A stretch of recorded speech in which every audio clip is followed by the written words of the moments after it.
Arestado ang isang wanted person sa kasong lascivious conduct matapos ang isinagawang operasyon ng Tacloban City Police.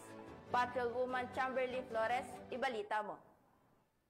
Ng mga otoridad ang isang lalaking wanted person na may kasong lascivious conduct matapos mahuli sa Barangay 91 Abukay, Tacloban City. Naaresto ang akusado bandang alas 2:30 ng hapon ng mga tauhan ng Tacloban City Police Station 2 sa bisa ng warrant of arrest para sa kasong lascivious conduct na mainirekomend ng piyansa na 200,000 pesos para sa pansamantalang kalayaan. Dinala ang akusado sa Tacloban City PS2 para sa kukulang dokumentasyon at tamang disposisyon. Patunay lamang na ang Tacloban City PNP ay hindi nagpapabaya sa kanilang sinumpaang tungkulin na hulihin ang mga taong tiwalag sa batas upang mapanatiling ligtas ang komunidad nang sa gayon may patupad ang kapayapaan ng bansa para sa ligtas at maunlad na bagong Pilipinas.